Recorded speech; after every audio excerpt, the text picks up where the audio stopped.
También las sociedades y las épocas históricas tienen sus tiempos, ¿no? Y el tiempo que están viviendo y en el que están actuando ustedes es un verdadero, una primavera histórica. Hay un autor que a mí me gusta mucho, que se llama Ruth Bloch, que en El Principio Esperanza, él habla de que en la historia hay primaveras históricas o auroras epocales, tiempos en los que está flotando en el ambiente esa tensión entre lo que quiere permanecer y el cambio. Y en esas primaveras epocales, precisamente los jóvenes, la juventud, por sus condiciones mismas, son susceptibles de ser los más sensibles a este cambio y muchas veces los que están de alguna manera asumiendo y siendo los catalizadores de este cambio. Entonces, antes de empezar, voy a leerles un fragmentito de lo que dice Ernst Bloch, porque yo lo identifico mucho con lo que es el movimiento Yo Soy 132. Dice Bloch: la juventud, en el buen sentido de la palabra, cree tener alas, y que todo lo justo y cierto espera su llegada tempestuosa, que va a ser conformado por ella, o al menos va a ser liberado por ella. La voz del ser diferente, ser mejor, más bello, en estos años, es tan sonora como intacta. La vida significa mañana, el mundo, el lugar para nosotros. La buena juventud persigue siempre las melodías de sus sueños, de sus libros, espera encontrarlas, conoce el deambular ardiente y sin sentido de los campos y la ciudad, espera la libertad que se encuentra ante ella. Quería comenzar con esto y bueno, ya entrando a la cuestión del voto, tal como decía Gerardo, si bien es cierto que en términos abstractos el voto es un mecanismo propio de la política del capital, cuando pasamos al terreno concreto de la historia, tenemos que tomar en cuenta precisamente estas condiciones de un análisis histórico para valorar el sentido y la función que puede tener el voto. En este sentido, el voto no es de ninguna manera la boleta y la urna. No se limita a la simple decisión entre dos o más opciones. El voto es un momento dentro del cúmulo de relaciones sociopolíticas.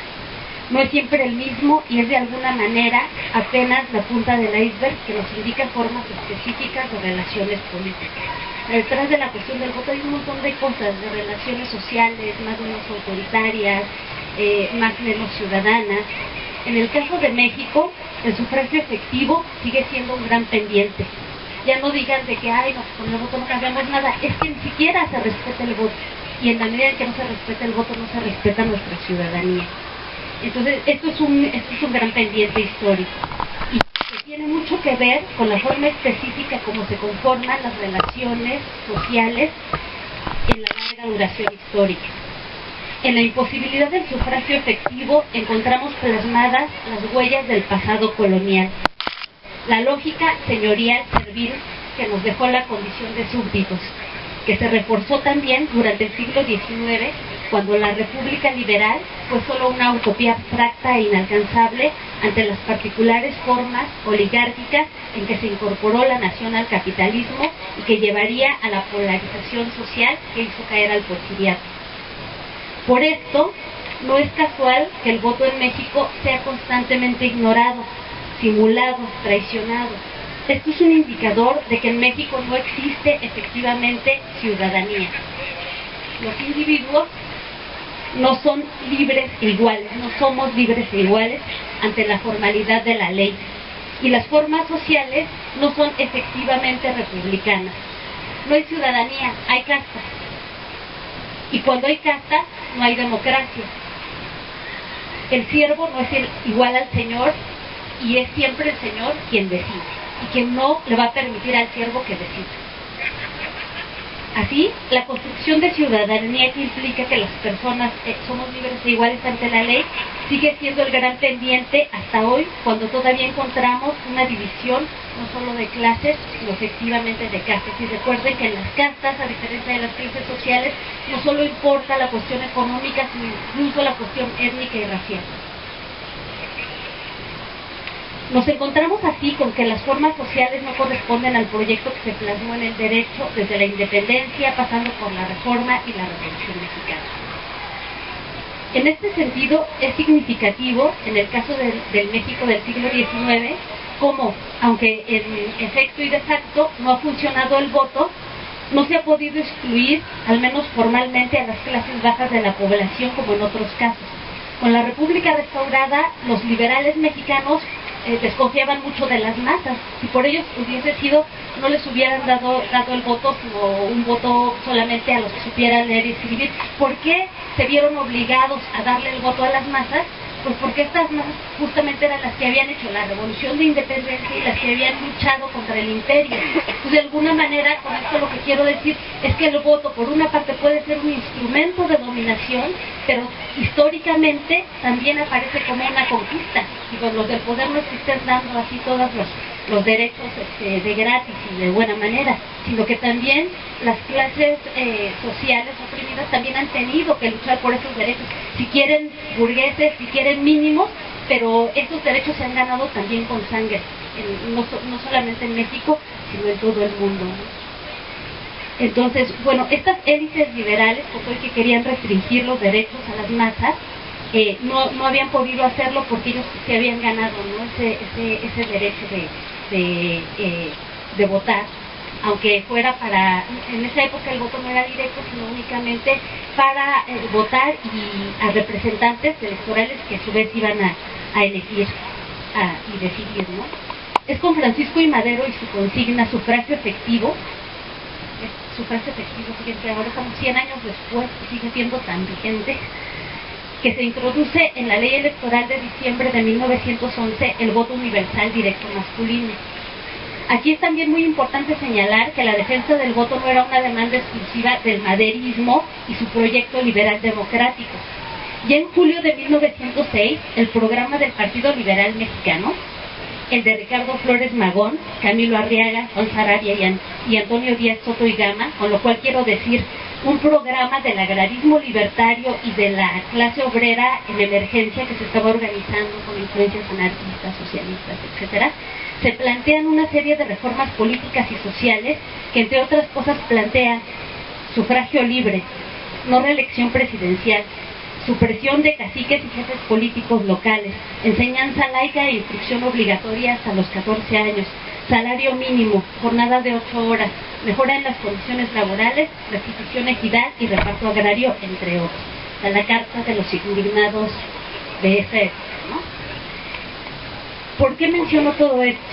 Porque nos ubica en la consideración de que el voto no es nada más el acto mismo de votar, no es un momento que esté desconectado de toda la problemática, de todas las relaciones sociopolíticas y de la historia.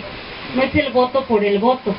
El voto es solo un momento en el complejo de las relaciones sociales y políticas que constituyen toda esta totalidad política, no nada más a nivel nacional, sino a nivel internacional, y que está ligado a luchas sociales que rebasan por mucho el ámbito puramente electoral, porque la condición de ciudadanía supone un mínimo de condiciones o derechos para ser posible. En el contexto internacional, estas condiciones no se alcanzaron de manera universal, no al menos formalmente, hasta la segunda mitad del siglo XX. Por eso no es casual que Stefan Hessel, el que escribió Indignebum o Indignense, haya tenido que ver en la redacción de los Derechos Universales del Hombre de 1948. Es en este contexto en el que hay que analizar la reivindicación del voto en México. Este es el significado histórico del sufragio efectivo. Pasar de las relaciones señoriales y de servidumbre a las relaciones democráticas republicanas y alcanzar la condición de ciudadanía. O sea, ahí no solamente nos estamos jugando si le seguimos la corriente o no a las élites, ahí también al cambiar nos estamos cambiando a nosotros mismos, y eso es lo más importante. Aquí hay que apelar a la memoria y tomar en cuenta que hay muchas luchas donde mujeres y hombres han entregado sus vidas para hacer esta simple, quizá elemental, proceso posible. Y podemos recordar que ahí está el vasconcelismo, el movimiento de 1978, 1972, entre otras cosas. También se luchaba por la democracia y simplemente por el sufragio efectivo. Bueno, traigo aquí algo de cómo funciona el voto útil, el voto nulo. Si quieren después lo digo, no me parece tan importante como decir que hay que tomar en cuenta al menos 2 puntos para valorar la efectividad del voto nulo en el contexto del México actual. yo pienso que el voto nulo en este contexto en particular no es lo más viable. El voto nulo o el abstenerse incluso de participar en las elecciones le sirvió mucho al PAN en 1976 cuando dejó solo a López Portillo y cuestionó toda la legitimidad del sistema. En ese momento específico fue viable. En este momento el voto nulo no es posible si tomamos en cuenta dos consideraciones. Uno, si tomamos en cuenta que estamos luchando no solo por candidatos y proyectos políticos en ese puro nivel de las élites, sino que también estamos luchando en un nivel social por la construcción de ciudadanía y de relaciones republicanas. Y aquí hay que tomar en cuenta que la forma específica de la burguesía mexicana no es la burguesía emprendedora, que en lugares como Francia ellos mismos tuvieron que luchar por el voto. Aquí eran las castas, los dominantes de los criollos, que nunca tuvieron que luchar por estos derechos políticos. Por lo tanto, no estamos hablando de esa burguesía emprendedora y con esa mentalidad específicamente burguesa liberal. Estamos hablando de una oligarquía profundamente reaccionaria que debe sus privilegios a la corrupción y a la colusión con un aparato político también corrupto y que no está dispuesta a ponerse bajo condiciones de igualdad con la prole. Otra cosa que hay que tomar en cuenta es el contexto internacional en el que el neoliberalismo ha reconfigurado la relación entre política y economía, que obviamente siempre ha habido una relación muy estrecha, pero que al menos ponía al gobierno y al aparato de Estado como un mediador que en cierto momento creó ciertas condiciones mínimas de dignidad para la ciudadanía, pues fue en el caso, lo vimos en los contratos colectivos de trabajo, programas sociales, en fin. Lo que estamos viviendo con el neoliberalismo, yo creo que ayer quedó muy claro, es una involución.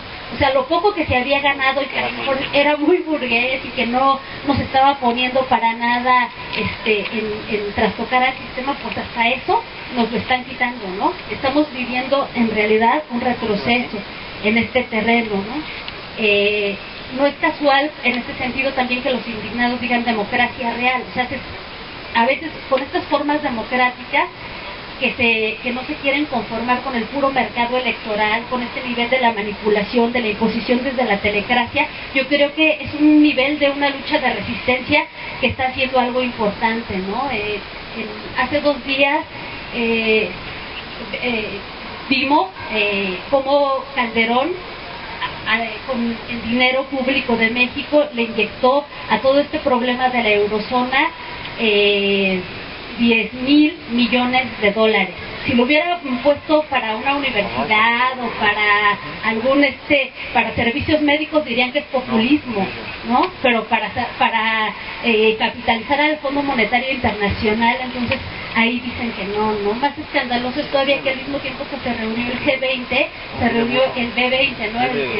El Business 20, el grupo de empresarios, y aparte lo celebraban. Ay, miren, se reunieron los empresarios, nos van a decir qué hacer. O sea, el mundo al revés, ¿cuándo se ha visto? ¿No? En otra época habría sido impensable que para determinar las políticas públicas se llamara a los intereses privados a imponerlos sobre esas políticas públicas.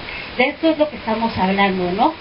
En fin, yo ya para terminar, yo pienso que el abstencionismo y el voto nulo son una herramienta eficaz en condiciones extraordinarias, en países con sistemas de segunda vuelta, con sistemas no competitivos, como en el caso de México en el 76, pero en estos tiempos la abstención o el voto nulo en México termina por reforzar el voto corporativo del PRI.